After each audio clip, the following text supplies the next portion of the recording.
On a Wednesday in late 2024, at Sotheby's in New York, the air was thick with the kind of tension usually reserved for the sale of a nuclear submarine or a small island. The item on the block? A banana. Specifically, a banana duct-taped to a wall. The piece is titled Comedian by Maurizio Cattelan, an Italian artist known more for his pranks than his paintbrush. Before the gavel fell, the bidding hit $6.2 million.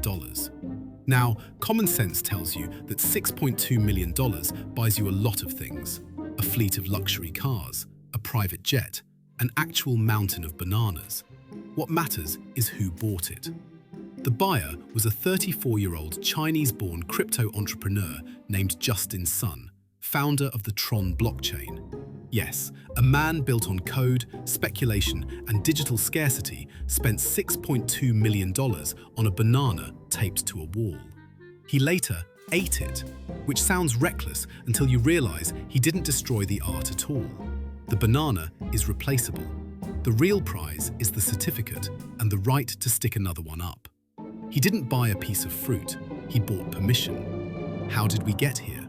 How did the human race move from the grueling divine labor of the Sistine Chapel to a produce aisle? To find out, we have to look at the moment art stopped being about work and started being about a dare. The year is 1917. Marcel Duchamp, a French-American artist who had grown bored with the seriousness of the Parisian art scene, is in New York, and he's feeling mischievous. He wanted to kill the idea of the masterpiece. He walked into a plumbing supply store, bought a standard porcelain urinal, turned it on its back, signed it R. Mutt, 1917, and titled it Fountain. He didn't sculpt it, he didn't paint it, he just chose it. He submitted it to an exhibition that promised to show any art as long as the fee was paid. They were so horrified, they hid it behind a partition. They called it rubbish. But by trying to bury it, they made it immortal. Duchamp had issued a dare that we are still dealing with today. The work of the artist isn't in the hands, it's in the choice. Fast forward 80 years, and that choice gets even more literal. In 1998, a British artist named Tracey Emin exhibited My Bed. It wasn't a sculpture of a bed, it was her bed, unmade, surrounded by empty vodka bottles, cigarette butts, and stained sheets. To the public, it was filthy rubbish. One woman even traveled to the gallery with a bottle of disinfectant, trying to clean the sheets because she found them offensive. But to the art world, it was a ready-made snapshot of raw human depression. In 2014, that unmade bed sold for $4.3 million. The object was officially dead. The idea was the new king. To understand why the urinal and the bed were such scandals, you have to realize what they replaced. For most of human history, art was a literal transaction of rare minerals and physical endurance. Take Michelangelo di Lodovico Buonarroti Simoni. In 1508, he was summoned by Pope Julius II to the Vatican for a project that would become a cornerstone of Western civilization, the painting of the Sistine Chapel ceiling.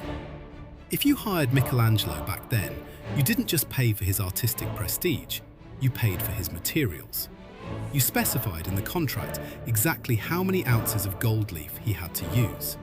You specified the use of ultramarine, a blue pigment made from crushed lapis lazuli stones imported from Afghanistan. It was more expensive even than gold. The master spent 4 years standing on high scaffolding, painting directly overhead, his spine permanently curving from the effort. He was paid 3,000 gold ducats. Whatever that converts to in today's money, one thing is certain, it wasn't banana money. Contrast that with the banana, or Johannes Vermeer, the Dutch master of stillness and light. Vermeer spent months, sometimes years, on a single small canvas. His subjects weren't grand, they were the definitions of ordinary. A woman pouring milk, a girl reading a letter by a window. But he treated these quiet, domestic moments with the same reverence Michelangelo gave to the heavens. He used that ruinously expensive ultramarine for the simplest of aprons, obsessing over the way light caught a single bead of moisture.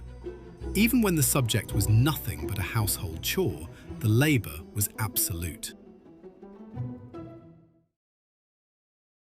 Between the Renaissance and the banana, there was a middle ground that arguably caused the most anger, the "my kid could do that" movement.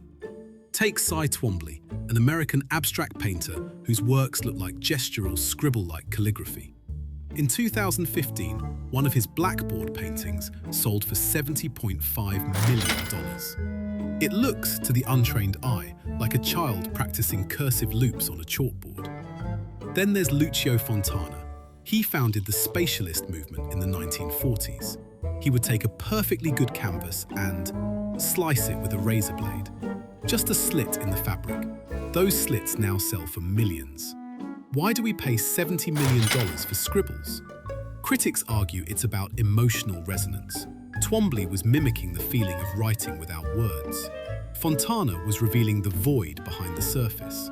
But for the public, this is the emperor's new clothes moment. We aren't paying for the paint, we are paying for the artist's audacity to do something so simple that no one else dared to call it art. The irony is that we are now so afraid of missing the next genius that we buy everything, even the rubbish. But history shows that we used to be much harsher. In 1642, Rembrandt painted The Night Watch. There is a persistent legend that the militiamen who commissioned it were expecting the 17th century equivalent of a high-definition group selfie, one where everyone's face was perfectly lit and equally prominent. Instead, they got Rembrandt's shadows. Imagine the scene. You've paid your share of the fee, you're dressed in your finest silk and polished steel, and when the curtain is finally pulled back, you're a blurry silhouette in the corner, or your face is partially obscured by the captain's outstretched arm. To the men paying the bill, this wasn't a masterpiece, it was a botched photo op. They were furious. They had paid for visibility, and Rembrandt had given them atmosphere. They called it rubbish. While the reality of its reception is likely much murkier, it certainly marked the point where Rembrandt's uncompromising style began to drift away from the safe, polished portraits expected by the Dutch elite. Rembrandt did eventually go bankrupt in 1656, but that was a slow-motion collapse driven as much by his ruinous overspending on art and rarities as by his dwindling commissions. He prioritized his vision over the product, and in the end, it cost him his home. But while Rembrandt's slide was a slow descent, other artists have seen their rubbish transformed into treasure almost overnight. Something similar happens to a 21-year-old student named Maya Lin in 1981. She had been commissioned by the Vietnam Veterans Memorial Fund after winning an open competition of over 1,400 entries. They were looking for something contemplative, but many veterans and politicians were expecting a traditional, heroic monument, bronze soldiers and white marble. Instead, Lin proposed a design that critics mocked as insulting rubbish and a black hole. They famously described it as a black gash of shame, a dark, subterranean ditch that seemed to sink into the earth rather than reach for the sky. But Lin's choice of material wasn't meant to be a void, it was a mirror. She used polished black India granite, buffed to such a high sheen that the stone essentially disappears. When you stand in front of it, you don't just see the 58,000 names, you see your own reflection, the trees behind you, and the clouds above looking back from within the stone. It creates a haunting visual where the living and the dead appear to occupy the exact same space. The moment the memorial was dedicated in November 1982, the narrative shifted instantly. As veterans reached out to touch a name and saw their own faces intertwined with the fallen, they realized the gash wasn't a mark of shame, it was a place of connection. In that reflection, the black hole was reimagined as a bridge, and the rubbish became a national treasure. But not every artist lives to see the world catch up to their vision. For some, the gap between what the public expects and what the artist delivers is a chasm that takes a lifetime or longer to cross.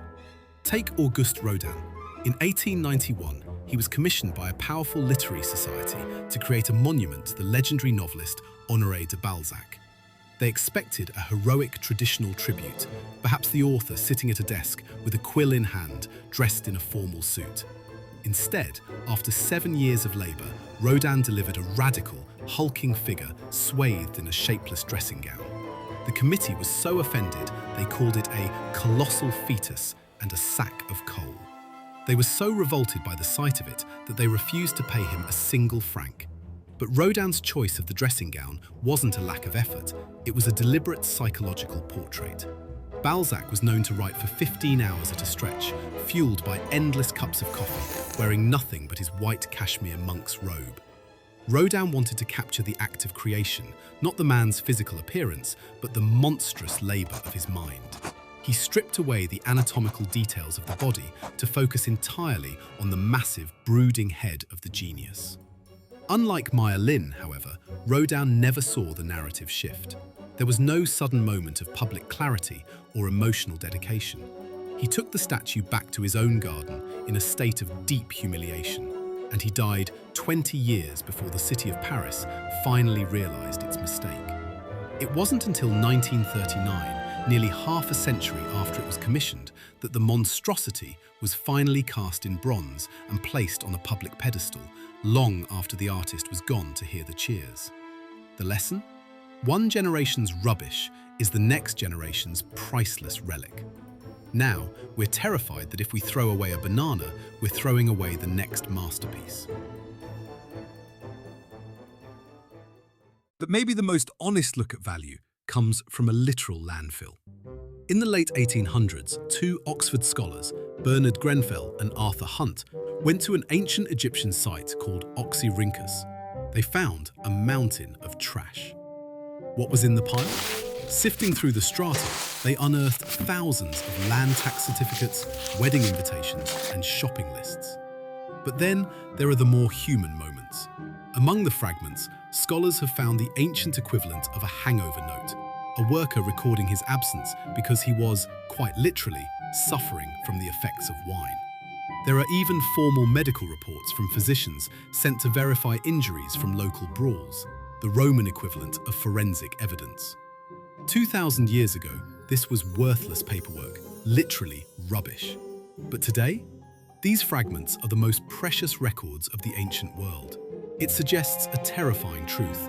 Everything in your house is just trash in waiting, and everything in your trash can is an artifact in training.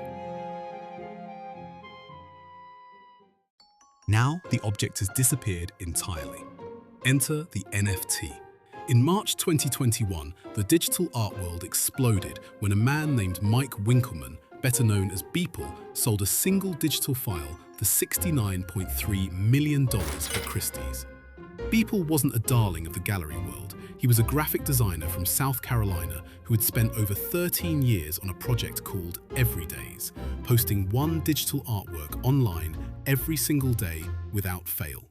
That record-breaking sale was a collage of the first 5,000 days of his grind, a monument to digital persistence. But $69 million was just the opening act.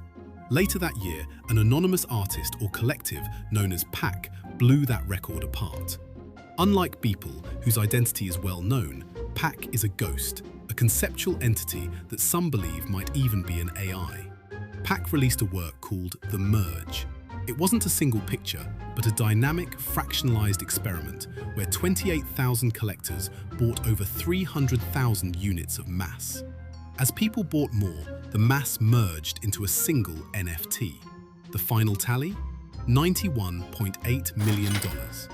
Then there are the digital antiques, the CryptoPunks. These are 10,000 unique pixelated characters that were originally given away for free in 2017. By 2022, single pixels like CryptoPunk number 5822 were selling for $23.7 million. Even PAC's clock, a digital counter tracking the days of Julian Assange's imprisonment, fetched $52.7 million. Think of an NFT as a digital receipt written in a tamper-resistant ledger called a blockchain. It sounds like madness, doesn't it? Paying for a JPEG you can right-click save? Because it doesn't actually contain the art. It's a digital deed that says you own the original version of a file that everyone else can still see, copy, and download for free.